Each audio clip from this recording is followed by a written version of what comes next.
Chegamos 2009-12. Boa noite, pessoal.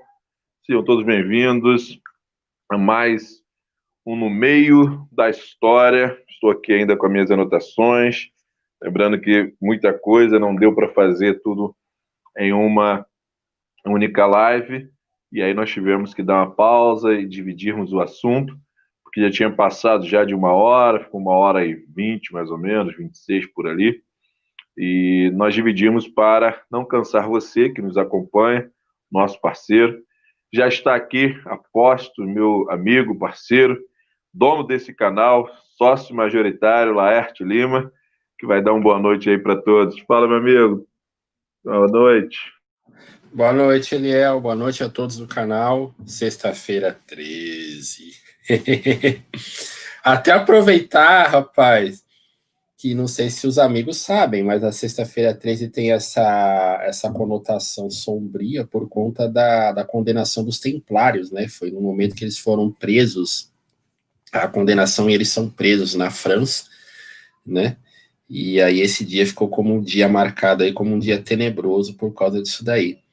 E indico aos amigos aí, porque a relação dos templários com a descoberta ou o achamento do Brasil tem muitas coisas aí ligadas. Eu aconselho aos amigos pesquisarem no canal do professor Loriel Rocha a respeito, porque a história do Brasil tem uma história muito bonita e uma história não contada, e isso eu que fiz faculdade de História não ouvi nada a respeito. Acho que o Eliel também não, né, Eliel? Nós ouvimos a respeito dos templários ao passant em medieval, né? Mas dizendo respeito à história do Brasil, nada, sabe? Então tem umas lives lá, tem no canal do professor Loriel Rocha, tem uma live em que ele faz com um professor de Portugal, tá? E muito interessante para quem gosta de história e vê que a nossa história tem muitas belezas aí, muitas coisas aí, e isso não é ensinado propositalmente.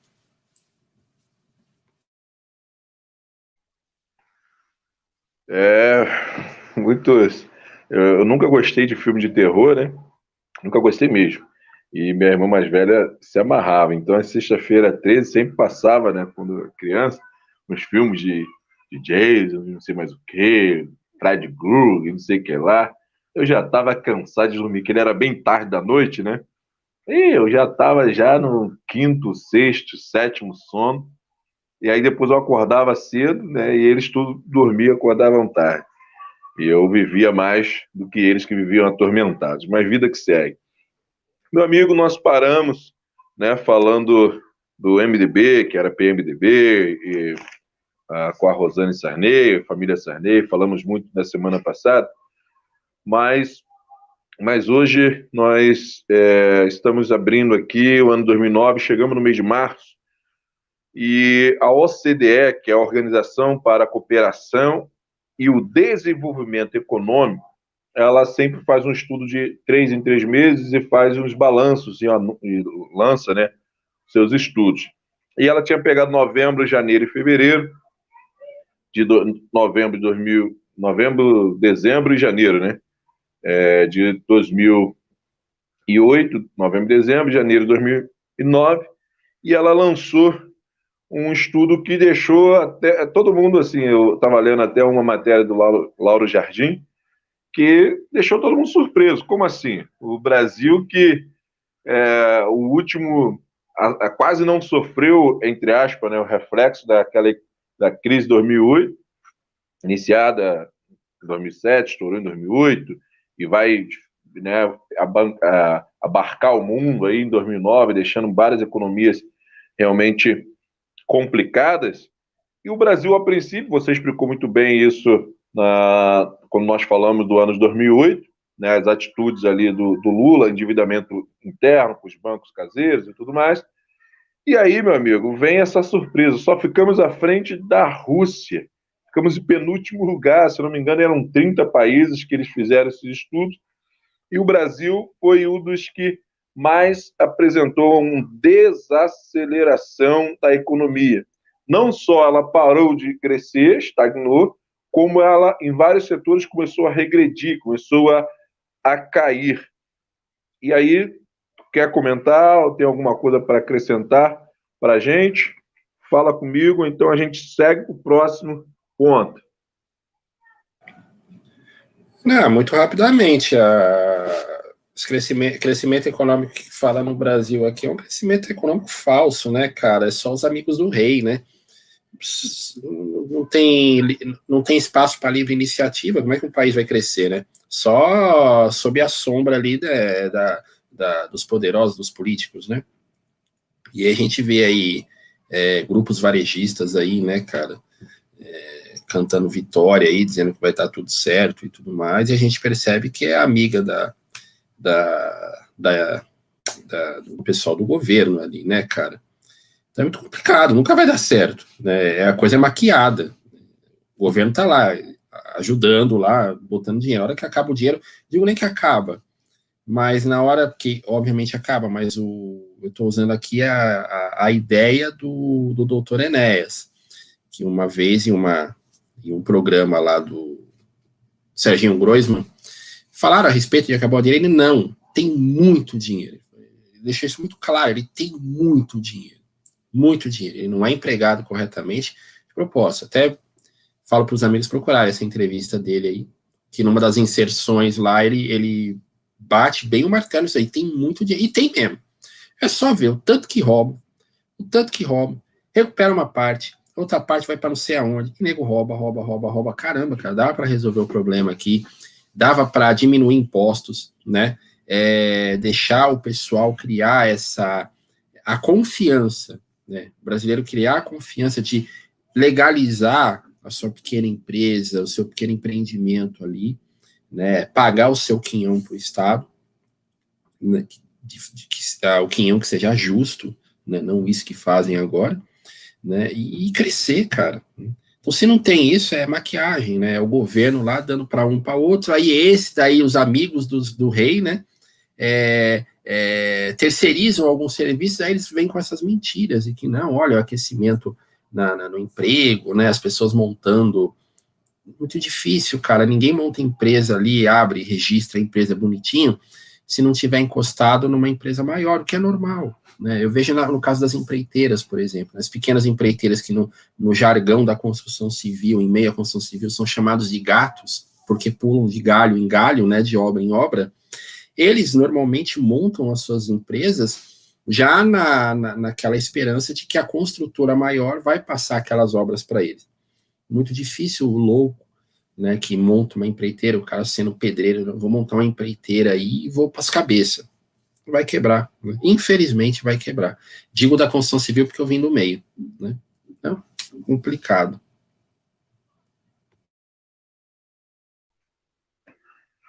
É muito complicado mesmo, né? E vamos seguindo, né? A gente tem a nossa pauta e não dá para ficar lamentando muito com as notícias ruins, né? Em 2009, nós nos despedimos de uma figura controversa, podemos dizer assim, porque apesar de homossexual, era conservador, e algumas teorias aí no YouTube dizem que ele foi assassinado, na verdade, não morreu. Mas eu fico aqui com Clodovil Hernandes, sofreu uma parada cardíaca, ele tinha sofrido antes um AVC, e aí teve um outro, e aí depois, mesmo em coma, ele teve uma parada cardíaca, e aí o último desejo dele não pôde ser realizado, que era doar os seus órgãos, apesar de vários órgãos. Ele teve uma questão também judicial, teve uns negócios lá meio estranho, mas o fato é que Cordovil, nos despedimos em 2009 de Cordovil, e ele era, engraçado que ele era odiado pelo movimento gay, né? Porque as falas dele eram falas muito coerentes, muito tranquilas, muito sinceras. Amigo de Bolsonaro, amigo de Bolsonaro, e ninguém da mídia fala isso.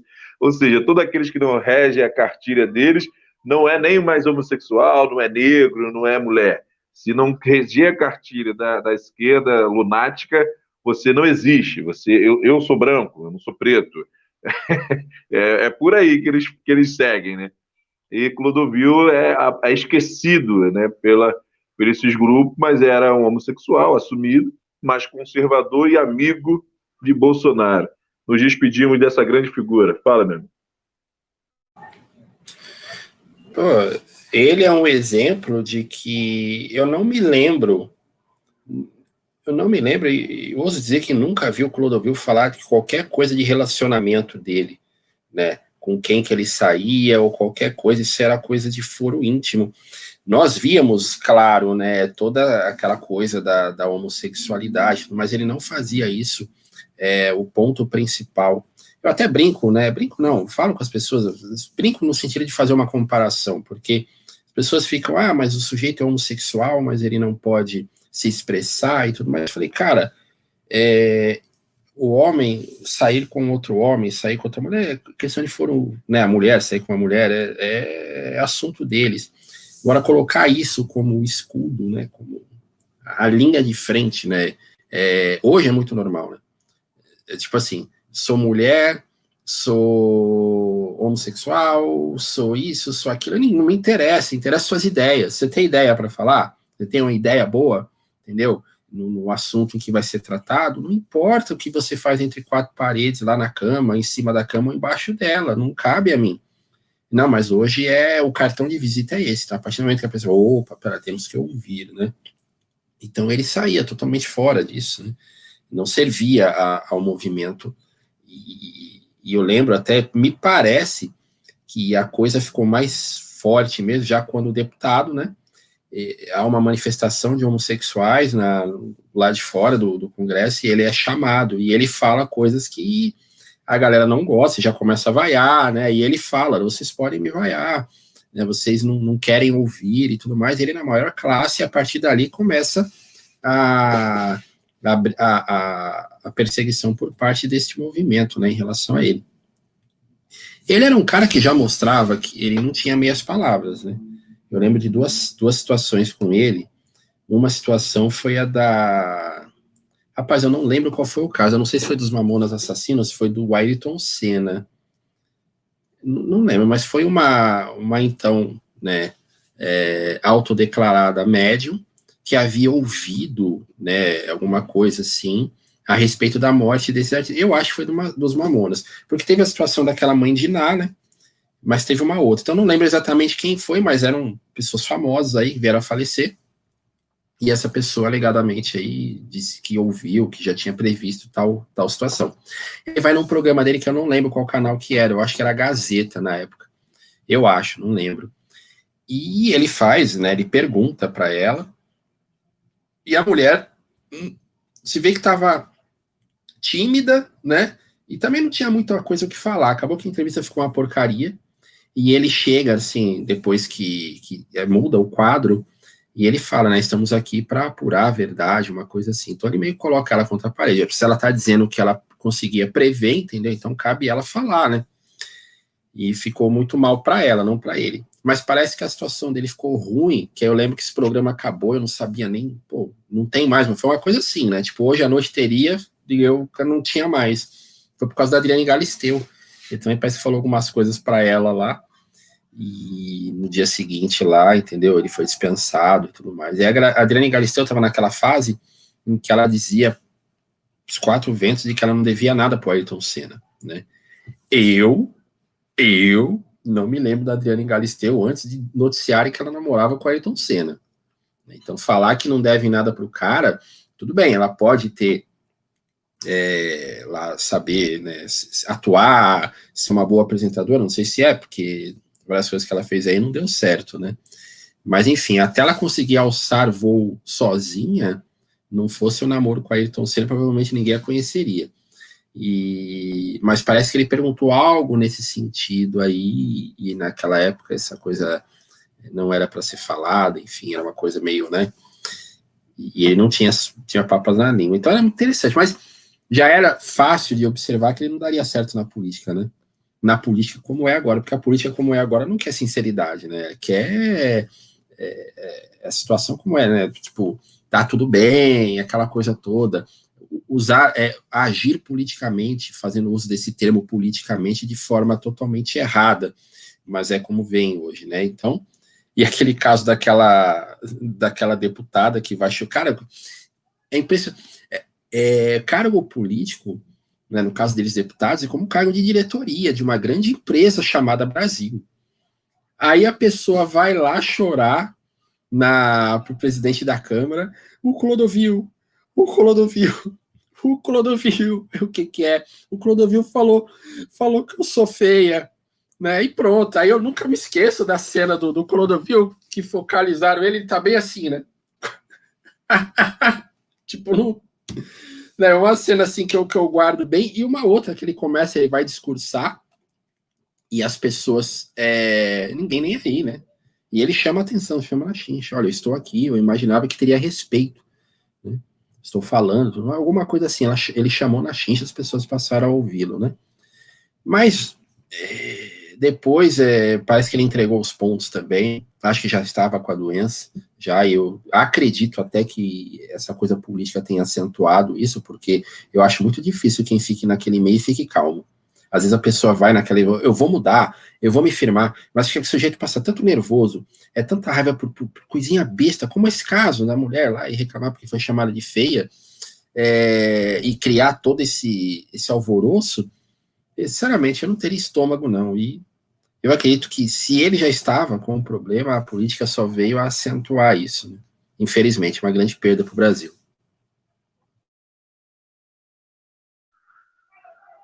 Tu fez me lembrar da fala do Bolsonaro num palanque para ele. Ele cita mais ou menos isso, né? Que o Clodovil era como se fosse uma alma de uma criança pura no meio de lobos selvagens, né? Mais ou menos isso que o Bolsonaro fala para ele, por tamanha ingenuidade dele, que realmente ser sincero, querer fazer o bem, querer transformar. E o outro também que o melhor, como a gente vê no YouTube, no Face, né? Os memes, o melhor presidente que o Brasil não teve, doutor Enéas, que era um outro que botou a vida, botou dinheiro, botou carreira, a família para tentar mudar, mas é a prova de que não é em vão, porque se ele não conseguiu pelo menos um projeto dele, que não completo, Bolsonaro, mas esse grupo, pelo menos, que pensa, que foram discipulados pelo doutor Enéas, consegue aí chegar ao poder e tentar não errar de novo, não acreditar na mídia chama de maluco. Apesar que a gente aqui não passa pano, não. A gente fala também das loucuras do Bolsonaro, dos moles e erros e as falas. Então, isso aí a gente é tranquilo. As pessoas não entendem por que a gente defende, porque entre um e o outro, né, a gente não tem nem para onde correr. Mas é óbvio que poderíamos ter algo melhor, sem dúvida. O futuro vamos conseguir ter, bem provável, né? Mas é uma questão que está muito longe ainda de ter paz e tranquilidade para pessoas como da personalidade, da índole do saudoso Clodovil, possa realmente entrar na política e fazer realmente aquilo que para qual foi eleito, para qual as pessoas que o colocaram lá querem que essa pessoa atue. É só isso que a gente pede, que não chegue lá e seja posta arma na cabeça das pessoas e diz, a regra é essa, você tem que andar assim, tem que fazer isso, tem que receber esse dinheiro, tem que votar assado, assim. É isso que a gente não quer. A gente quer quebrar esse sistema, essa hegemonia desses partidos corruptos, para que a gente possa ter um país de uma administração mais limpa. Mas o próximo tema é o contrário dessa minha utopia, que eu chamo de utopia, Lete. A STF concluiu o julgamento no dia ali 19 de março, 18, 19 de março, o julgamento sobre a reserva indígena Raposa Serra do Sol, que o Lula tinha em 2007 determinado, né, como uma reserva indígena, e aí começaram os índios expulsar os fazendeiros, plantadores de arroz daquela área e tal.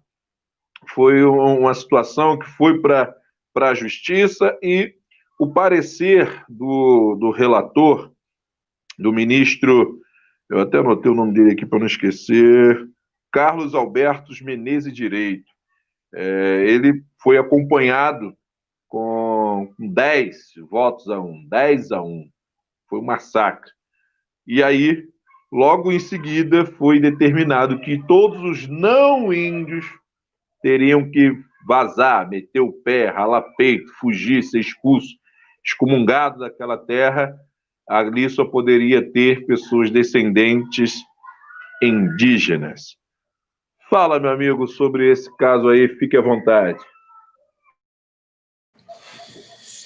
Quando esse programa começou, que a gente estava ali ainda na fase constitucional, né, na fase falando da Constituição, estávamos, né, nesse ano, eu lembro que eu falei sobre um artigo da Constituição Federal que diz que a Terra tem que ter uma função social. E eu discuti isso, discordei disso. E eu lembro que na época, né, o nosso amigo, seu irmão, que participava conosco, ele falou, mas como, né, tá na Constituição, né, e se eu entendi bem, né, a discordância dele foi esse fato, tipo, a maneira que eu entendi é de que não caberia discordância uma vez que está escrito na Constituição. E eu falei que isso era um artigo muito perigoso, né, e aí tá a prova. Porque há dias atrás, meses atrás, a gente veio, nos deparamos aí com o preço do arroz e as pessoas colocando na conta do Bolsonaro, né?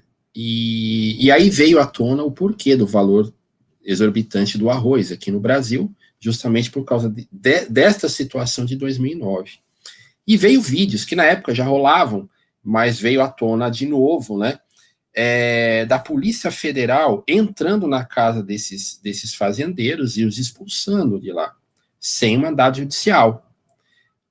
Inclusive, há um vídeo, né, isso aí, para quem quiser ver, provavelmente já deve ter ido para o WhatsApp de uma opção de pessoas, de que o fazendeiro, né, o proprietário fala, você tem mandado? Não, não tenho. O policial federal diz, não tenho. Então, eu não permito sua entrada, mas nós vamos entrar mesmo assim. Cabe aí esse artigo, né? Tem que cumprir uma função social. Qual era a função social que estava sendo cumprida ali, né? A devolução dessa terra para os índios. Agora, se atentem ao seguinte: índio, né? É o que nós acabamos de falar aqui agora. Se a gente não atende, como foi o caso do Clodovil, se a gente não atende a ideia de quem quer ter o poder, eu posso ser negro como carvão, mas para eles eu não vou ser negro, eu não faço parte do movimento. É a mesma coisa o índio. O índio, para eles, tem que se manter de forma selvagem, né, fazendo plantação de subsistência, sendo que nessa época ali eram as áreas das maiores plantações de arroz do Brasil ali. E os índios não tinham, pelo menos ainda não tinham, e provavelmente não tem ainda a técnica para uma grande produção, né, dessa cultura, não só dessa, como de outras também. A ideia deles ainda é a plantação de subsistência. Então, cuidado para uma grande área de plantação, onde você vai ter que ter cuidados ali com a própria terra, né, aquela coisa de dar um descanso para a terra, enfim, todas aquelas técnicas agrícolas já mais tecnológicas, eles não têm esse acesso ainda, né? Só que eles também trabalhavam. Tanto é que há nesse vídeo muitos, uma senhora, uma índia, né, idosa, dizendo não tinha problema, não tinha briga, né? Eles tinham a terra, nós trabalhávamos com ele, todo mundo ganhava. E aí veio a polícia, fez essa coisa toda. Ela fala meio enrolada, mas é para entender a intenção aí. Então tá aí, né? A função social da terra. Né? Então quem concorda com isso, pelo amor de Deus, não para e não pensa. Tá aí. Porque é tudo muito distante quando não está batendo na porta da nossa casa. Um dia que bater na porta da nossa casa e falar, não, você tem que sair, mas você não tem mandado, não interessa, mas eu vou entrar do mesmo jeito, aí a gente vai sentir a dor. Aí eu quero ver, vai bater palma para uma loucura daquela? Não estou completamente errado. Eu já falei, acho que já falei nessas lives, a questão do índio, uma coisa é ele manter a cultura dele, outra coisa é ele ficar numa cultura preso, às vezes nem pela intenção dele, tá? Nem pela intenção dele, mas sim por uma imposição externa de que ele se mantenha naquela condição, porque aquela condição atende os anseios de quem quer manter o poder. Né? E aí cria aquela fantasia na cabeça das pessoas que o índio só pode ser daquela forma. Ao passo que ele pode... as tribos, né? As tribos judias, né? Eram tribos. Como é que eles são hoje, meu Deus do céu? Né? A gente até vê judeus com aquelas vestimentas mais características, eu não diria antigas, mas mais características, aquelas trancinhas, o quipá, aquela coisa toda. Mas não andam mais em forma de tribos, eles guardam essa lembrança, mas eles e não vou nem dizer aqui no Brasil, tá? Foi para Israel, entendeu? O que tem ali de tecnologia para o trato da água, para tirar o sal da água e tudo mais. Já pensou se ele chegasse, não vamos fazer isso, não vamos, né? E nem por isso, talvez seja um dos povos que mais guarde a sua tradição, mas não fecha os olhos para a tecnologia. E os índios têm condições de aprender isso. E muitos têm, tá? Eu tive contato por um grupo do WhatsApp, de uma índia, que inclusive é chamada carinhosamente de Indiazinha, acho que é Kuana o nome dela, e ela veio fazer faculdade de Direito, e parece que tem reportagens dela em canais especializados, ela ainda falando um pouco enrolado, mais tímida, né, e ela mesma fala, ela alerta uma coisa, ela fala, olha só, que há esquerdismo em meio às tribos indígenas, mas não parte das tribos, tá, não começa nas tribos, então as ideias de esquerda vêm do lado de fora e adentram as tribos. Então, uma coisa para o pessoal da direita se alertar, entendeu? Porque se eles vão lá, fazem escolas lá, ensinam da forma deles, e muitas vezes esses índios que a gente acaba pegando uma certa pirimba com os caras, é igual o cacique Raoni, que tem ido para o exterior falar mal do Bolsonaro e tudo mais. A Indiazinha me alertou a respeito disso. Falou, olha, a esquerda, ela não nasce em meio à tribo. Então, na verdade, estes caciques, acabam replicando aquilo que eles ouvem. Existe lá no meio gente com uma ideia conservadora. E não tem mais nada conservador do que a própria você querer manter a sua cultura. Você conservar a sua cultura, conservar aquilo que é bom, aquilo que traz, que finca as suas raízes no local, né? E para isso você não depende de uma política externa, porque isso está incutido. Gente, que se dependesse, usando o exemplo dos judeus de novo, de tanto que mexeram, que mataram, que prenderam, que cristianizaram, né? Que é os cristãos novos, que os judeus, né? Então a gente vê aqueles sobrenomes Lobo, Leão, né? Normalmente são de famílias judias, né? Judeus que foram convertidos à força ao cristianismo. Tipo assim, ou você se converte ou você morre. Né? E aí eles eram batizados e recebiam um novo nome, né? Normalmente um nome que para nós hoje é normal, mas na época era meio que tiração de sarro, sabe? Para marcar ele como cristão novo. Né? E, no entanto, mesmo assim, eles não perderam a essência do seu povo. Né? Então, por mais que se faça, se aquilo é bom e aquilo te marca como raiz, né? Marca suas raízes, você não vai perder, por mais que façam. Então, dá muito bem para os índios eles evoluírem tecnologicamente, né? E ainda assim manterem, né? Aquela ideia das suas raízes, do seu povo, da sua língua e tudo mais. Agora, as pessoas são tão ignorantes, né? Que acham que eles precisam dessa proteção e da terra. E tá lá o mundaréu de terra. Eles não conseguem fazer a plantação aos mortos que deveria ser feito para atender os anseios do país. E outra idiotice, vou ver se eu encurto aqui a história, é falar, mas o Brasil é deles. Não, cara. Não existia, olha só, não existia Brasil. Brasil passa a existir quando o português colocou o pé aqui. E eu diria até quando Pedro Álvares Cabral, porque havia outros portugueses, né? Na praia, em São Sebastião, tinha uns náufragos lá, tinha o tal do Barão de Cananéia, que já estava lá, né? Não sei direito como que ele conseguiu chegar, mas ele já estava muito bem inserido ali na tribo da região e tudo mais. Mas quando há aquele poder administrativo de Portugal vem e toma conta, aí sim passa a ter Brasil. Quer vocês queiram ou não. Né? Para o bem ou para o mal, como é que seria o Brasil se fosse só por tribos indígenas? Né? Porque eles também não reconheciam o território como nós, enquanto brasileiros, reconhecemos. Eles reconheciam a tribo deles. Né? E viviam em guerra com várias tribos ali. Então, eles não se reconheciam como iguais, como uma nação que tomava conta daquele território. o território que eles conheciam era aquela tribo deles, e cada um com seus costumes, com suas línguas, né? E, enfim, e havia ali umas disputas. Então, há uma administração externa, né, que vem, que chega, e, através disso, nós nascemos dessa mistura. Então, nós, inclusive eles, agora são brasileiros. Então, essa idiotice de que o Brasil é deles, não, o Brasil não é deles, porque não existia Brasil. Existia uma terra e uma porção de terras, e cada um tomava conta do seu lá. E se, de repente, se mantivesse como tribo, e não mantivesse essa ideia de separação tribal, não teríamos uma nação como o Brasil agora. Teríamos pequenos territórios ali que não teriam força, né? Talvez viriam em guerra. Se foi um mal que veio para bem. Então parem com isso. E essa coisa da função social, né? Dá muito bem para o brasileiro, né? O homem branco, vamos dizer assim, trabalhar em conjunto com o indígena, os dois crescerem, aprenderem um com o outro, né? E isso servir para o crescimento do nosso país. E não essa pataquada que eles fizeram, que inclusive o próprio Lula, em um comício que ele vai fazer lá, ele fala que ele dá a terra e tudo mais, e quando ele volta lá uma outra vez, ele recebe uma carta com 20 questionamentos, 20 pedidos. Por quê? Porque deu merda, né? Deu problema. Entendeu?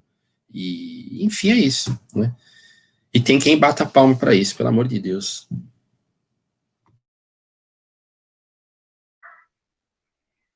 Bom, mais uma vez a tua dissertação acaba me fazendo lembrar algumas coisas.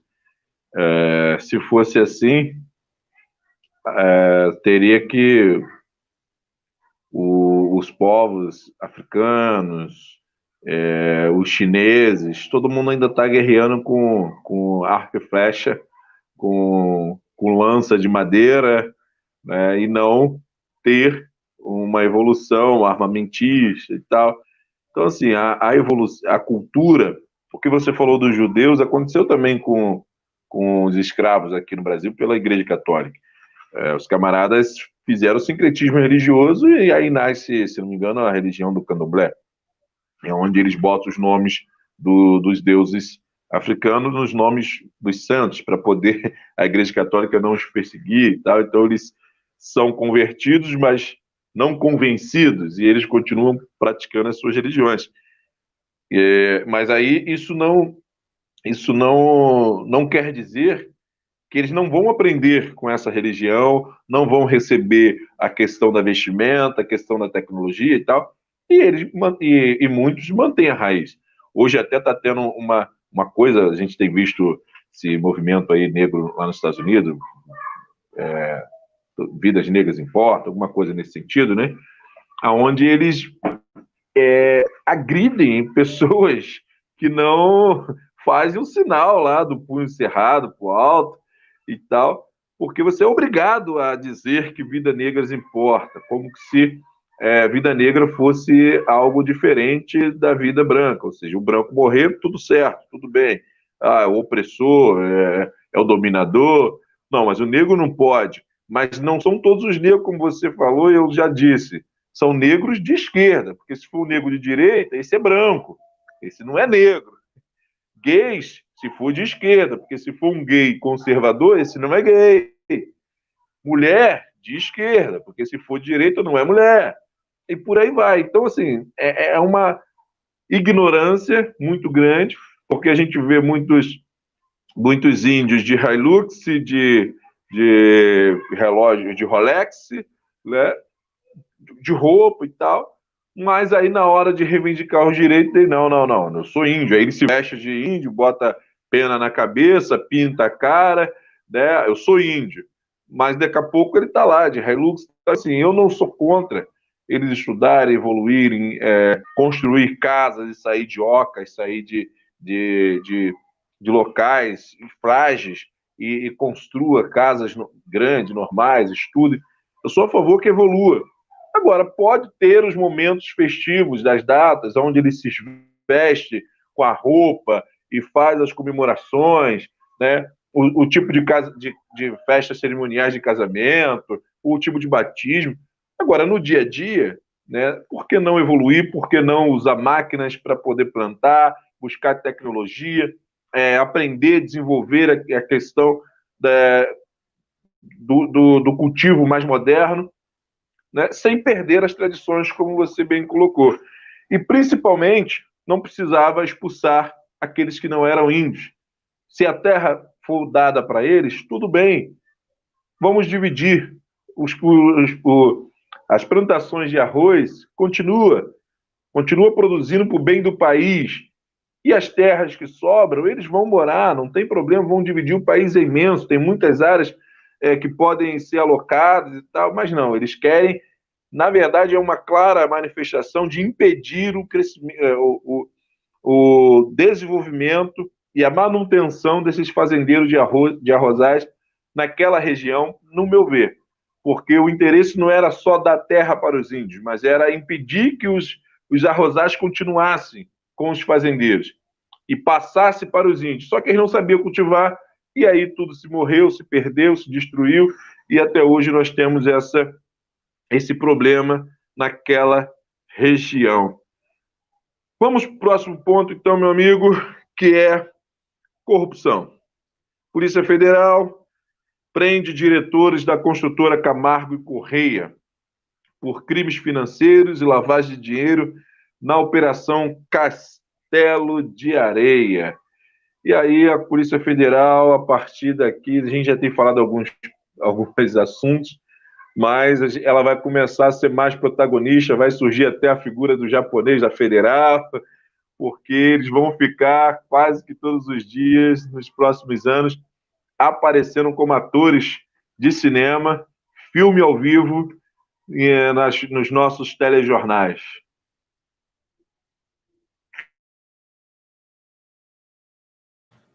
Eliel, só voltando um pouco na questão anterior, só ler uma coisa rápida, eu estava procurando aqui, que foi até essa amiga que colocou. Olha que interessante. Só tem um detalhe. Todas as ONGs da Amazônia têm CNPJ de branco. E essas ONGs empregam apenas alguns poucos indígenas para fazer fachada. Um exemplo, Instituto Raoni, pertence a um branco estrangeiro e tem como funcionários apenas 5 índios caiapós. Os recursos desses institutos nem passam pelas aldeias das etnias caiapó. Não se atentem, tá? E quem faz isso é a esquerda. É a esquerda. Ah, Laerte, a direita não faz? Não, porque a direita é burra, tá? Eu defendo a direita, mas eu digo que a direita é burra. Porque se fosse inteligente, eles estariam lá para explicar para eles, para mostrar para eles que eles não vão perder as suas raízes. E muitos têm essa ideia, muitos querem crescer, muitos não querem ficar sob a tutela do Estado. Eu diria que até a maioria. Só que o único Estado que aparece lá é justamente o pessoal da esquerda, que é inteligente nesse sentido e vai conquistar todos os espaços. Enquanto a direita, não vou me ocupar disso. Não, o aspecto é só econômico, né? Como os idiotas dos liberais, né? Tá tudo resolvido na economia, tá valendo. Imbecis, idiotas. Nisso, e eu, como eleitor do Bolsonaro, como um cara que prega a direita, prega o conservadorismo, digo, a direita brasileira é burra, o conservadorismo brasileiro é mais burro, é idiota, e vão perder, e sempre vão perder por causa disso. Inclusive, o nosso presidente também, sabe? O nosso presidente também, seguindo a ideia de quem está tentando guiá-lo, né? E em detrimento de outros que querem, sim, um bom governo. E o presidente está virando as costas. Inclusive, esses pseudo-apoiadores do presidente riem daqueles que são tirados do governo, tá? Porque não fazem parte do grupo, né? E só essa parte do grupo, né? Entendedores entenderão, é que são considerados inteligentes, pessoas de mais alto gabarito. Só esses. Tá errado isso. Tá errado. Repete sua pergunta aí, Eliel, essa outra aí, é o que eu não queria deixar passar esse... Não, a Operação Castelo de Areia, onde foram presos diretores da Camargo e Correia por crimes financeiros e lavagem de dinheiro. Aí eu falei que a Polícia Federal, ela, nos próximos anos, ela vai ficar bem falada aqui nos nossos programas, porque realmente eles começam a aparecer até como atores de cinema, né? Ganha apelidos, japonês da Federal e não sei mais quem, porque é só notícias de corrupção e lavagem de dinheiro, etc. e tal. Já sabia lá. Muito antigamente, que essas grandes construtoras aí só vencia coisa, ganhava coisa porque tinha treta com o governo ali, né, cara? Só veio à tona, né? E assim, vem à tona porque, sei lá, uma hora, ó, entrega para os caras. Quem que imaginaria que alguém da Odebrecht ficaria preso, por exemplo? Eu lembro que uma vez eu fui no escritório da Odebrecht, na Avenida Paulista, eu trabalhava no escritório contábil. Foi escritório contábil. Cara, eu não sabia nem pronunciar o nome. Para mim era estrangeiro, né? O nome, o Debrecht, mas nem sabia. Mas os caras tinham empreendimentos pra caramba. O escritório na Paulista, lindo, lindo escritório, sabe? Assim, suntuoso, né? Escritório não, eram vários andares. Eu fui num andar específico lá, nem lembro exatamente porque faz tempo. Esses caras muito poderosos, né? E aí que tá, né? As grandes obras, igual as grandes pesquisas, são tuteladas pelo governo. Isso está errado, cara. Está errado. Aí só dá isso aí mesmo, né? Vai lá, vai ver que tem corrupção, vai ver que tem aquela coisa. Tudo bem, eu te dou a obra, você me dá o dinheiro aqui. E aí, rapaz, pior que no Rio, eu não lembro exatamente qual era uma dessas construtoras aí, que a mãe desse camarada, desse funcionário lá, dessa empresa, trabalhava na casa desses familiares ali, né?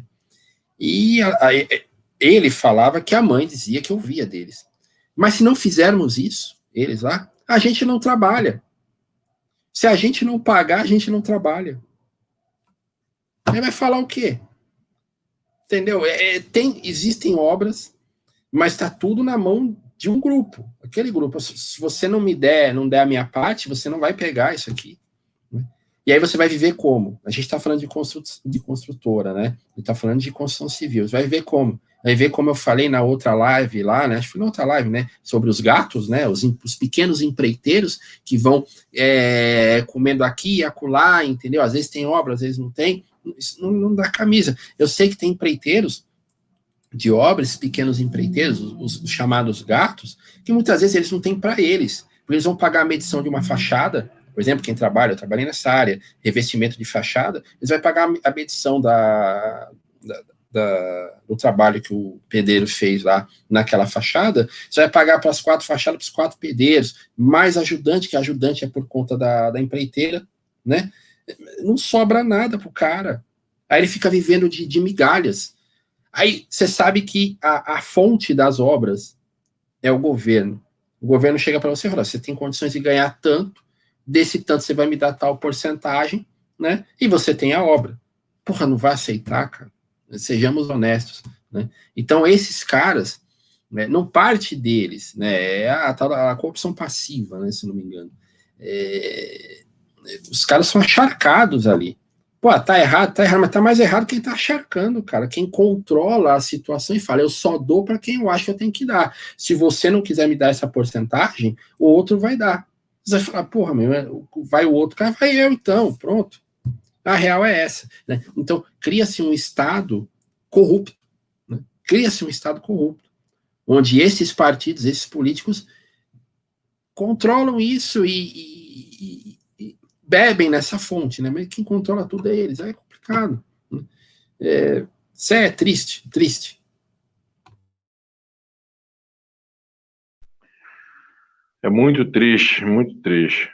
Bom, nesse ponto, esse governo que a gente está, o ministro Tarcísio, ele chamou a Polícia Federal para morar dentro do Ministério da Infraestrutura. Então, tem uma delegacia anti-furto, anticorrupção, dentro do Ministério, onde todas as licitações são analisadas em tempo real, né, para poder não ter nenhum indício de corrupção. Então, assim, o Exército pegando as obras de infraestrutura, de ruas, estradas e tal, porque é uma questão lógica, já que é o Estado que faz, né, que eu não concordo muito bem, porque acaba tirando realmente o emprego das empreiteiras. Mas se as empreiteiras são corruptas e o jeito dela participar era esse, então uma boa resposta nesse primeiro momento, ainda mais agora na pandemia e tal, onde as empresas do ramo da construção civil não parou, mas de qualquer forma ele resolver aquelas obras paradas, que era complicado também o governo pegar uma obra que já foi gasto 4, 5 vezes o preço inicial da construção dela e que cada ano, cada novo contrato gastava mais um dinheiro. Vamos pegar o Exército, que é grátis, os trabalhadores já são pagos já pelo Estado, pelo governo, e vamos, então, resolver esse problema, para, a partir daí, a gente fazer novas licitações e novas obras. Então, é um ponto positivo, que eu acho, nesse sentido, porque se fosse fazer uma nova licitação de uma obra que já foi gasto 4, 5 vezes o preço total dela de ser gasto, você vai fazer uma nova licitação para fazer... Aí não teria como, né? Não tem jeito. Mas realmente as empresas têm reclamado da concorrência desleal, porque a mão de obra dos soldados não é de graça porque eles já recebem, mas eles ficam ociosos no quartel. Então, mão de obra especializada e ociosa está sendo posta aí para trabalhar. E quando você tem um quadro de empresa já acostumada em cada obra levar um terço para um político, realmente precisávamos de ter uma guinada, né? E aí, se isso for acontecendo em todos os demais setores, vai ser muito bom. Bom, no dia primeiro... Mas só um detalhe. Eu não concordo muito com isso, porque assim, gasto vai ter, porque tem o gasto dos próprios soldados e tem o gasto da logística, né? E isso aí é muito simbólico, tá? É aquela coisa de mostrar que o exército, sim, é incorruptível, né? E tudo bem, pode-se acreditar nisso, mas não só ele. Por que não muda a regra do jogo? Tinha condições de mudar essa regra, todo mundo sabia que havia corrupção. Agora veio à tona, você sabe, seja lá por que foi, né? Agora só o exército pode resolver. Eu, assim, eu não concordo muito. Se fosse uma obra assim, vai ter que sair, sabe, rápido, entendeu? Os caras têm as técnicas e a chamada... Até por isso que a engenharia civil chama engenharia civil, né? Porque a engenharia é conduzida, né, para o uso civil. Né? Porque a engenharia é uma das armas, né? A engenharia militar, né? Então você tem que preparar terreno para essa coisa, para o exército poder chegar, os tanques e tudo mais. Então você tem aquela coisa rápida. Eu até concordo, né? Mas você não deixa de ser o governo federal, entendeu? Metendo o bedelho e falando, eu posso resolver, não o livre, não o empreendedor que tem boas intenções, é só eu abrir as portas para ele e ele vai poder fazer isso. Eu acredito, sim, fazer uma boa fiscalização para que não aconteça mais. A gente sabe que vai acontecer, mas se você dificulta mais... Mas lá deixa eu só resumir minha colocação. O que está sendo feito, até onde eu sei, pelo Tarcísio, todas essas obras que já foram gastas mais de 4 vezes o valor dela, o governo tomou a iniciativa de não fazer nova licitação, porque já foi pago 4 obras e não foi feito nem um terço da primeira. É a mesma coisa de você vou comprar um carro e você chegar e você paga o carro, o cara fala, eu vou te entregar o carro mês que vem. Aí você chega no mês que vem, o carro só tem o motor. A gente fala, poxa, o que tá faltando? Não, cara, tem que pagar o outro carro, aí tu paga mais um carro. Aí tu chega lá, só tem um pouco da carcaça. E aí no outro mês, e aí? Você paga o terceiro, o quarto carro, e o carro nunca fica pronto.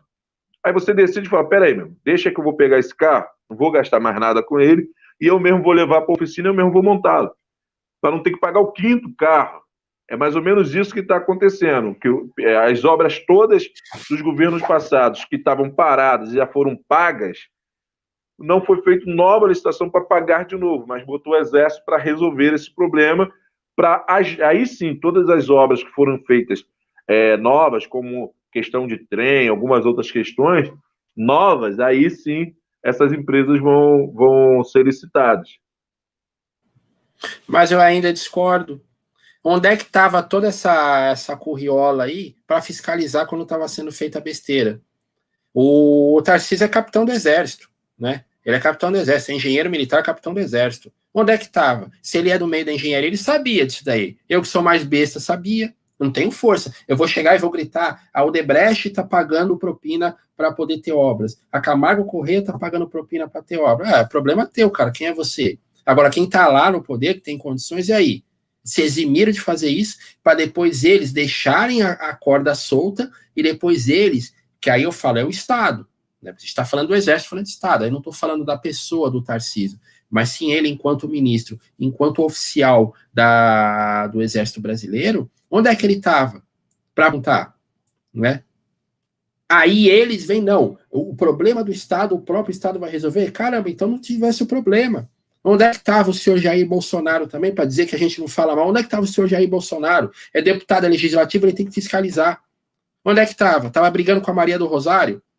Sabe? Cuidando de um assunto que nem era dele, porque quando ele falou do caso lá da menina lá, que foi morta lá pelo Champinha, até o pai da menina, que era parlamentar aqui em São Paulo, se não me engano era vereador em São Paulo, foi contra ele. Para que ele vai comprar uma briga que não é dele? O pai acha que o cara lá... aliás, na verdade, o pai da menina, eu esqueci o nome dela, ele achou que o Bolsonaro usou a memória da menina para palanque, né?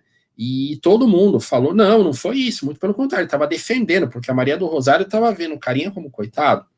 O Bolsonaro acabou ficando mal com o próprio membro da família, com o próprio pai da menina. Ao invés de cuidar disso, por que não foi apontar o dedo aí nessas feridas? Né? Então a gente aponta também, então tá errado. E agora tá lá, cercado de militares, com aquela coisa de que são só os militares salvam a pátria, só os militares são certos. Cara, você acredita que eu já ouvi, Eliel, eu já ouvi, no meio dos apoiadores militares, que os militares são os únicos servidores públicos que prestam no Brasil, tá? São os únicos. Segundo eles dizem que é o seguinte, que tinha que acabar com todo o serviço, e digo de pessoas, eu também, dizem, e falam inclusive, eles dizem o seguinte, que as funções públicas tinham que ser executadas por empresas privadas, contratadas pelo governo e fiscalizadas pelos militares, porque só eles, enquanto servidores públicos, prestam. Tá? Então é errado isso. É errado. Tá? Então, assim, eu não concordo com isso que está sendo feito, não, naquela intenção, porque é uma coisa simbólica, sabe? É uma coisa simbólica. Só os militares resolvem. Mas eles não resolvem as fronteiras. Né? Por que não arma aí? Às vezes, aí, as várias invasões que a gente tem nas fronteiras, cara, até uns anos atrás, o exército não tinha nem poder de polícia. Eles brigavam? Cadê os oficiais para brigar em polícia? Onde já se viu o exército em fronteira não ter poder de polícia? Depois passou a ter. Mas não tinha poder de polícia. Se não tem poder de polícia, eles viam, mas não podia conduzir, não podia prender. Dependia da Polícia Federal. Olha que ridículo. Cadê eles lutando por isso? Né? Então, tem bons militares, sim. Mas essa simbologia que querem criar de que só o exército resolve, só o exército é bom, entendeu? Tomem, né? Peçam aos amigos, tomem cuidado com isso. Porque os altos oficiais militares, né, que vão além da patente da qual foi o Jair Bolsonaro e da qual foi o ministro Tarcísio, que é a patente de capitão, que a capitão é considerado oficial intermediário. Então, partindo de coronel em diante, é você oficial superior, né? E aí os oficiais generais, né? Só eles se acham o suprassumo de tudo. Eles sabem de tudo. Militar não dá ouvido para civil, não. Militar não gosta nem de civil, tá? Não gosta. Então se atentem a isso, porque eles não são, principalmente os de hoje, tá? Não são, eu não confio 100% não. Mas vamos seguir. Isso só para provar também, ele a gente corta na carne. A gente corta na carne. O Olavo de Carvalho, ele tem um episódio que ele conta que ele alertou que estava crescendo o comunismo no meio militar. E aí ele apresentou um projeto, se não me foge de memória, para dar palestras e tal. E aí ele deu algumas primeiras palestras sobre comunismo e tal. Mas ele percebeu que não estava sendo muito levado a sério. Aí ele falou, então fique aí com o problema de vocês, que depois não vai reclamar não, quando lá na frente o negócio tiver. Mais ou menos isso, fala aí. Ele fala isso, ele fala que só 2 generais entenderam, e 2 generais estudaram. E olha só, inclusive, começaram a estudar na década de 90, quando a coisa já estava a caminho.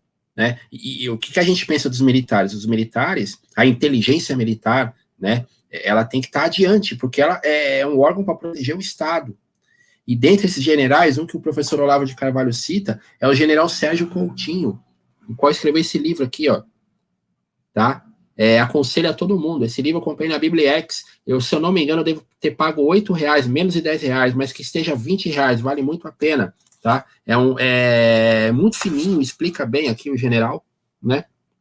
Explica muito bem, tem 2 livros dele, esse, A Revolução Granchista no Ocidente, e um outro que não está em mãos aqui, né, mas é sobre geopolítica. Foram os 2 generais, eu não lembro o nome do outro, esse foi um deles. E o Olavo de Carvalho cita muito esse general, né, dizendo que ele não foi entendido pelos seus pares, né, seus pares não deram ouvidos a ele, e ele morreu triste por conta disso daí, para vocês verem como é que vai. E no meio militar, no meio daqueles que defendem os militares, qualquer coisa que você... É inconcebível para quem defende militar você dizer que um militar é comunista. Eu estou dizendo que eu estou nesse meio lá, eu convivo lá com o pessoal, eles dizem que não. Imagina. E falam muito mal do Olavo de Carvalho. Falam que o Olavo de Carvalho é um câncer no Brasil. Falam, meu Deus do céu, onde é que estavam esses militares? Né? Eu só sei de 2 oficiais. Esse é um deles. Onde é que estavam os outros para fazerem pesquisas? Né? Eu lembro de uma época que na Escola Superior de Guerra, o Lula foi discursar lá. O Lula. Pô, firmeza, o Lula foi? Legal. Cadê a contraparte? Cadê a outra parte? Você entendeu? Então, eu não confio 100%, não confio. Para mim, eles deixaram muito a desejar, né? E estão querendo plantar ali, criar um símbolo de que eles, sim, são os únicos que podem conduzir a pátria, né? Então, isso é muito perigoso, muito perigoso.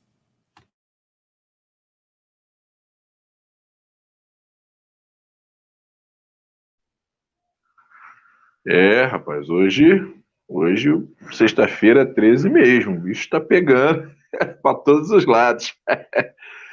Bom, no dia 1º de abril, houve um caso de comédia aqui, de brincadeira, que tem que se levar dessa forma, mas é uma brincadeira, uma crítica feita muito séria. O PSDB criou o troféu Pinóquio para o Lula. E óbvio que foi rechaçado pelos petistas, pelos os governantes, os que estavam na situação, né, no governo. O PSDB era a oposição, é aquele teatro da tesoura, né? Oposição entre aspas, né? É tudo farinha do mesmo saco, né? A gente já debateu isso aqui, já esclareceu, né? É tudo farinha do mesmo saco. PMDB, PSDB, PT, DEM, é tudo a mesma coisa, nada muda. Algumas pessoas, talvez, né? Uma outra persona, mas de administração política e partidária, comungam todos da mesma cartilha. E aí, o que tu tem a dizer desse troféu para o Lula, o troféu Pinóquio? O PSDB só fez coisas maravilhosas no estado de São Paulo. O senhor José Serra, quando ganhou a prefeitura de São Paulo, ele estava na prefeitura de São Paulo, acho que em 2004, ele venceu as eleições de 2004, foi isso, que era a Marta Suplicy, né? Então, as eleições de 2004 ele venceu, ele toma posse em 2005, prometeu que iria levar a prefeitura, até que teve a eleição. Isso é normal, né? Os caras, todo mundo registra o negócio em cartório, né, para dizer que não, eu firmo, né, a minha palavra de que eu não vou abandonar esse cargo ao qual foi eleito para concorrer a um outro, e só chegar 2 anos depois os caras estão concorrendo a governo ou a presidência. E o José Serra fez isso. José Serra, ele ficou em 2005 na prefeitura de São Paulo.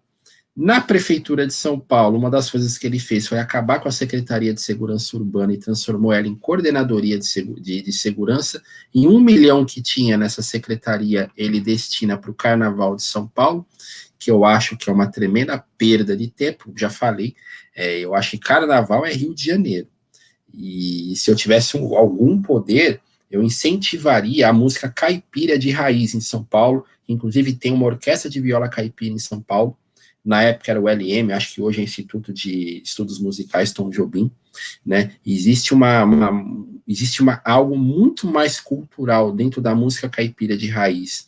Não digo na capital paulista, mas no interior de São Paulo, que agregaria muito mais. E quem quer carnaval vai para o Rio, né? Por que tem que trazer para cá? E fica uma coisa, tipo assim, se eles fazem, a gente vai fazer também, mas eu só descobri isso quando eu fui para o Rio de Janeiro e percebi o quão cultural e raiz é isso no Rio de Janeiro, né? E não é as pessoas que vão no carnaval só e vestem a fantasia e depois voltam para os seus respectivos estados, não. É você ir lá, você ir na escola de samba. Ainda uma época, quando eu fui na Portela uma vez, tinha lá os malandros históricos, né? Os malandros da antiga, as fotos. É muito legal, você respira. O paulista não sabe quem é Tia Ciata, o Eliel. Não conhece, não é ensinado, porque não é da nossa cultura, sabe? Ao passo que a música caipira é.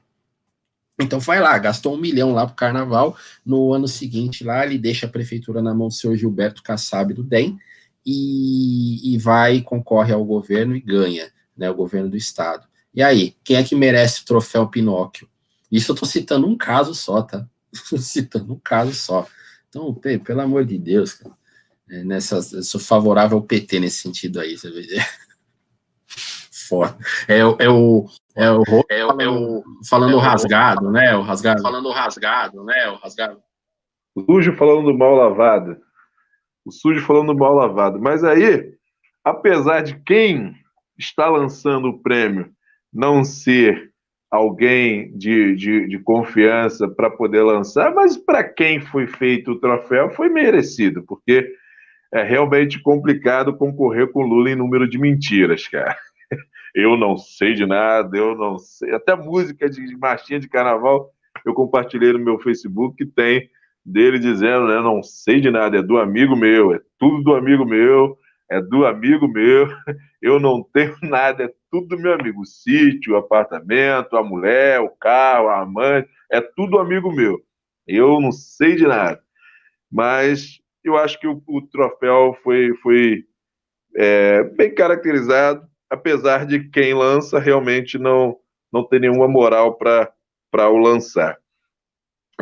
Nós temos aqui, ainda em abril, o banqueiro Daniel Dantas, mais casos de corrupção, de crimes financeiros. Agora a Operação Satyagraha. O interessante que eu fico, sempre quando surge uma nova operação, eu fico pensando assim, cara, qual o nome que eles vão colocar? A Polícia Federal ela é muito criativa, né, no lançamento dos seus nomes, né? E aí esse banqueiro estava lendo em algumas reportagens, ele foi orientado a ficar em silêncio, e ele fica, mas não adiantou nada, ele foi indiciado a si mesmo e tal.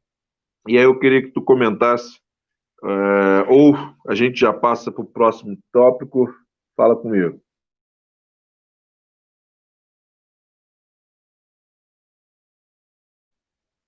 Microfone, né? Eu apertei aqui, não foi. É um direito dele, né? Permanecer calado. Rapaz, dessa Operação Satyagraha aí, eu lembro do caso do delegado, né, do Protógenes, em que há um problema com ele depois lá, porque parece que ele chama o ABIN, né, ele não tinha pessoal lá né, na Polícia Federal, parece que ele pede um auxílio da ABIN, e isso aí dizem que era errado, ele fala, não, tá dentro aqui, é certo, mas ele sai, né, da Polícia Federal, ele concorre e ganha o cargo legislativo, né, o cargo de deputado. E o concurso da Polícia Federal é um dos concursos mais difíceis, né? Tanto o concurso da Polícia Federal, da ABIN, né? Eu acho que de repente só perde para os cargos de magistratura aí, né? Mas o delegado, para o delegado da Polícia Federal tá ali, né, cara? As questões assim complicadas, a banca é uma banca que causa calafrios, né? A CESP, e ele é um delegado, né? Mas aí, enquanto deputado, ele levou o filho dele, essa história é um pouco mais adiante, né? Mas ele levou o filho dele para assistir um filme, um desenho. Se eu não me engano, o nome do desenho é Festa da Salsicha. Esse desenho aí passou algumas. Cara, na boa, se eu sou pai, e eu ouço o nome Festa da Salsicha. Deixa eu ver do que se trata. E já rolava os trailers desse desenho na internet, né? Cara, não é para criança, é adulto aquilo, né? Mas, como eu falei, mesmo se eu não tivesse visto Festa da Salsicha, deixa eu dar uma olhada no que é isso daí, né? Obviamente eu ia ver, pô, não é para criança. Aí ele leva o filho dele para assistir, aí depois ele vai e fala, né, na rede social dele, um absurdo aquilo, que para criança, levar criança, e as pessoas falam, mas não é para criança, tá lá a faixa etária e tudo mais, tá muito bem explicado. E ela só vê o trailer que ia ver que não era para criança. Eu não me conformo como é que essas pessoas que estudam pra caramba, né? Aí você vê as falhas, as pessoas estudam, passam num cargo público muito, né? Um cargo extremamente concorrido, mas as pessoas cometem erros pueris, né? Como o Protógenes, por exemplo. Né? O Protógenes, para mim, foi um cara que quis ir muito à frente da própria operação, né? Aparecer mais do que a própria operação, e ele acabou mirando, né? Colocando os alvos no peito dele, e sofreu perseguições políticas, isso é claro, né? Ferraram com essa operação aí. Mas para mim foi uma questão de ego dele, né? Tipo assim, eu quero aparecer, e aí, bicho, a hora que você quer aparecer agora, é igual você tá lá, né? Tá na troca de tiro, você tem que cuidar do quê? Você tem que cuidar da sua vida, você tem que cuidar de se abrigar, você tem um local para você se abrigar, partindo dali para você fazer mira, saber o momento que você vai levantar para dar o seu tiro também. Aí o cara levanta com o peito aberto, sou eu mesmo, tá pedindo o quê? É aquilo que a gente falou, né? A tal da inocência política, mas esses caras não podem, eles não têm o direito de serem inocentes, né? Aí eu lembrei desse caso aí, desse desenho, cara, delegado.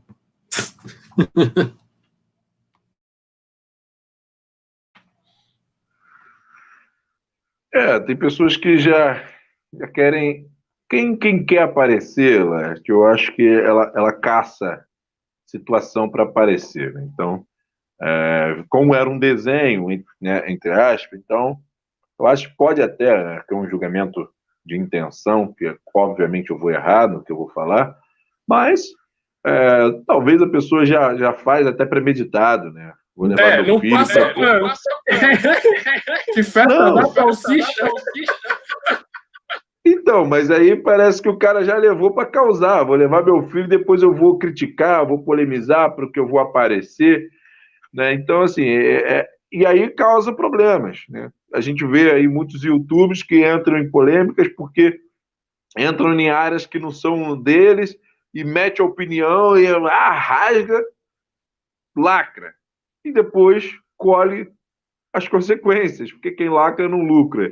E aí, né, passa vergonha, mas não aprende, porque ele está ali para isso, ele quer causar, ele quer aparecer, ele quer criar polêmica, ele gosta disso, isso é o que o alimenta, ao invés de procurar produzir conhecimento, deixar legado, fazer discípulos, que eu acho que é uma das maiores virtudes do ser humano, né, que a gente pode deixar como legado, é deixar discípulo, deixar as nossas ideias para que elas possam falar mesmo depois de morto, como a Bíblia fala do caso de Abel. Bom, ainda em abril, nós tivemos a OMS versus gripe suína. E eu anotei aqui que a OMS elevou, né, para o nível 5 de alerta pandêmico a gripe suína.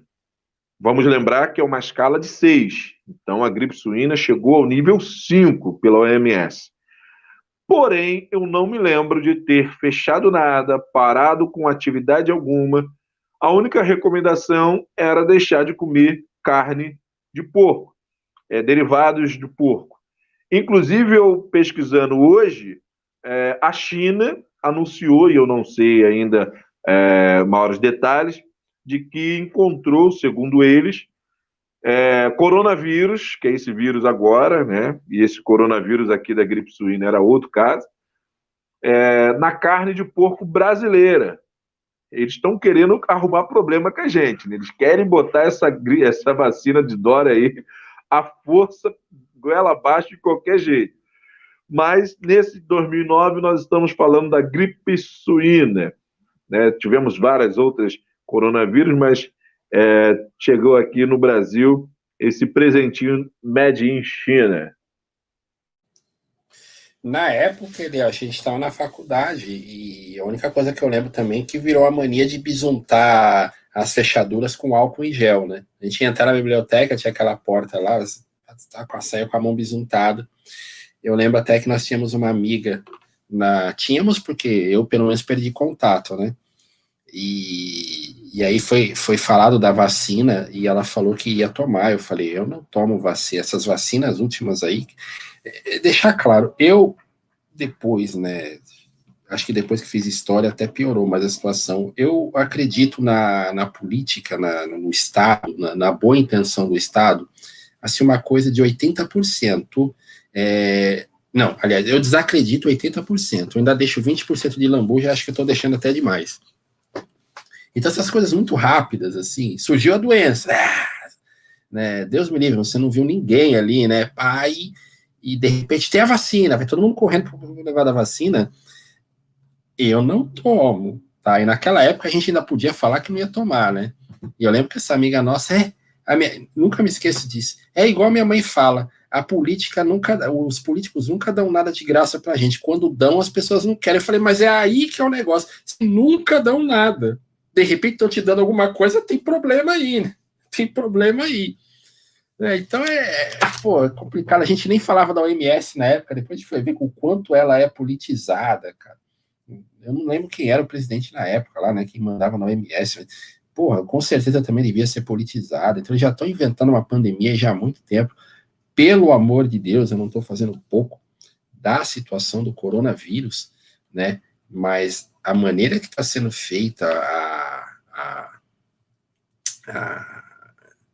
Cara, aquele Átila Yamarino, né? A gente vai tratar disso lá na frente, mas toda vez que eu vejo aquela cara de bolacha na minha frente, eu curti o canal dele, era Nerdologia. Eu curti o canal, achava sensacional, né? Agora, toda vez que eu vejo a cara de bolacha daquele cara, me dá uma raiva, mano. Dá uma raiva, não é possível que as pessoas levem a sério. Ele falou que 1 milhão, não ia morrer 1 milhão, né? Em agosto eu não tô torcendo, né, contra. Tinha que ter. Não. Mas como é que ele pode alegar? O cara se diz cientista, é biólogo, como é que ele pode alegar algo que ele não tinha como ter certeza que era, e esse cara dá um ouvido para ele ainda e justifica o cara. Então, sinceramente, é mais do que o povo tem que acordar. Tem que acordar, senão daqui a pouco a gente está aí sob domínio chinês, né? E os dólares da vida dando risada com o bolso cheio de dinheiro aí. Né? Em setembro, acho que foi setembro, agosto ou setembro, teve uma feira de negócios aí entre China e Brasil, aqui em São Paulo, na Expo Center Norte aqui, tá? Isso aí já estava primeiro, tinha cantado essa bola assim, em março, se eu não me engano, né? De que haveria, tava lá, falei, ó, só entrar na internet vocês vão ver. Eles vieram aqui, né? Parece tipo o enterro dos ossos, sabe? Então, alertar.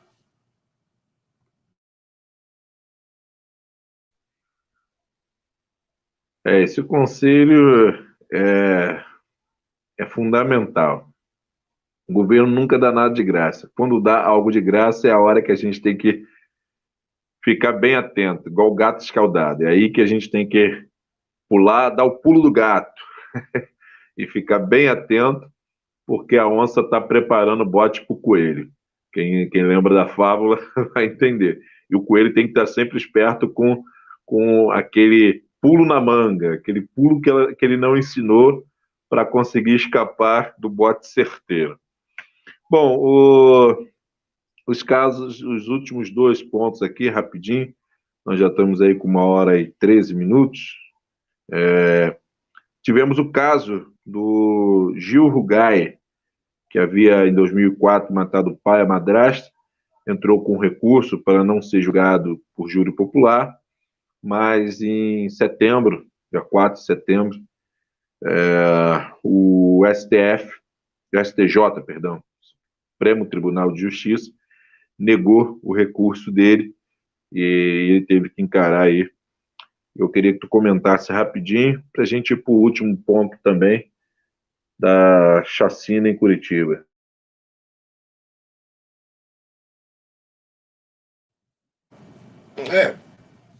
Ir para júri popular num caso desse daí já sabe que vai Um abraço. Não tem nem o que falar, né, cara? Entende-se por que ele não queria ir para júri popular, né? E júri popular, para mim, é assim, né? Tipo, lavo minhas mãos, né? A população que tá. São os representantes ali do povo, direto do povo, né? Que estão. Então, mas um caso desse aí, não tem nem como perdoar, né, bicho? Não tem nada para falar a respeito.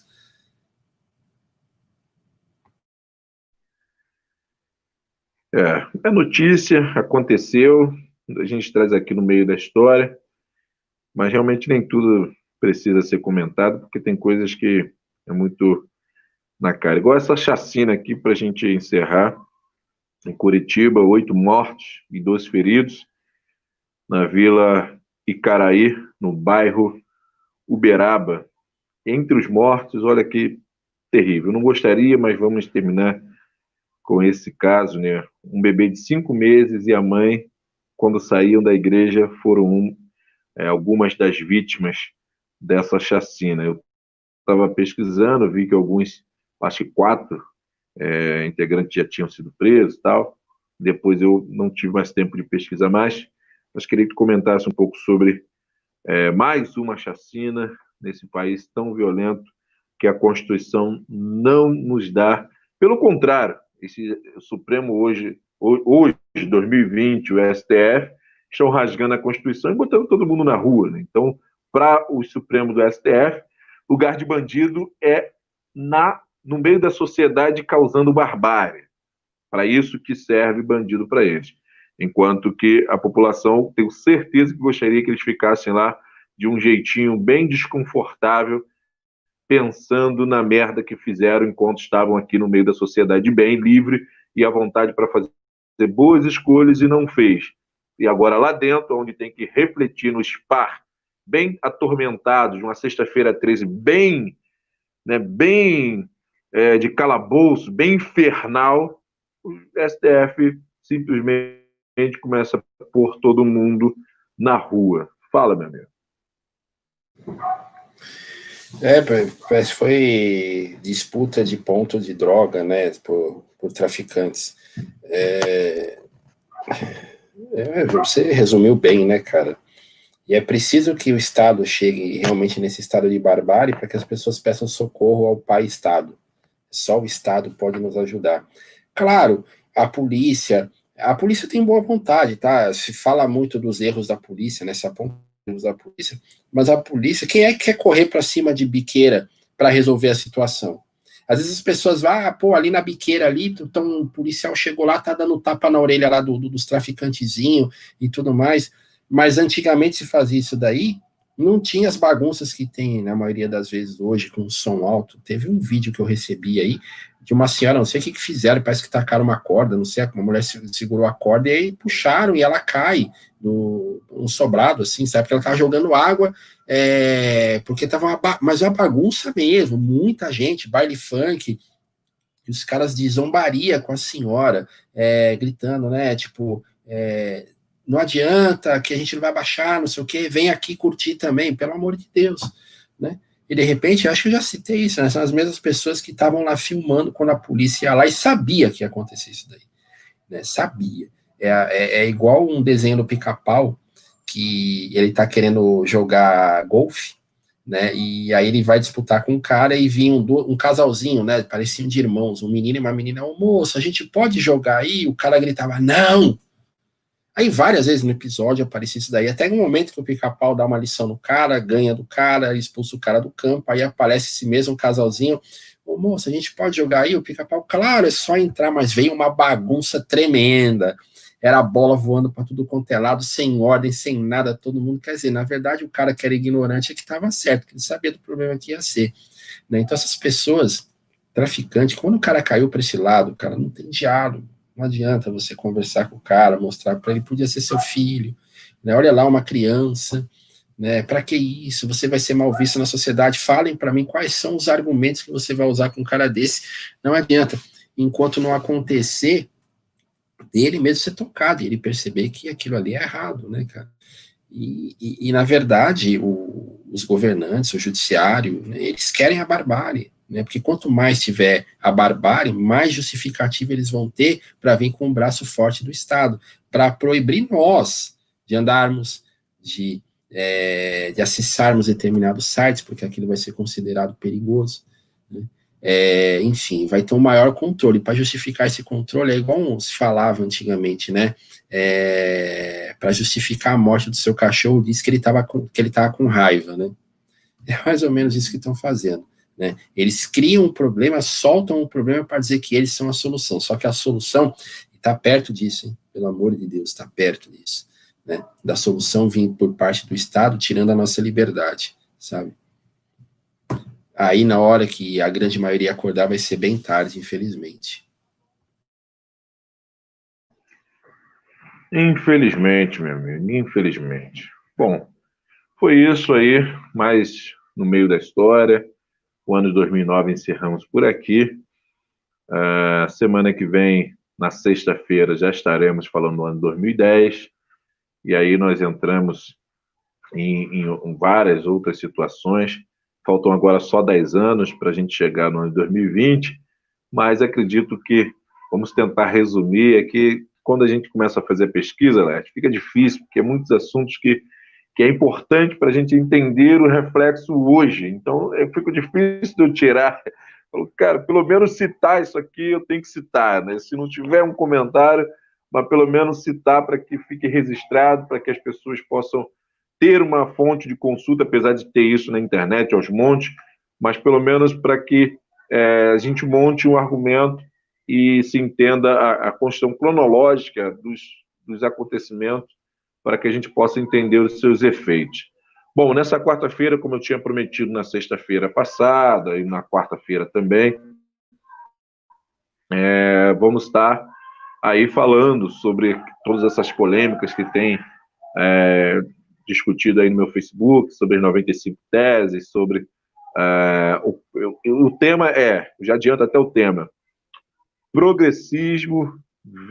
progresso versus crescimento.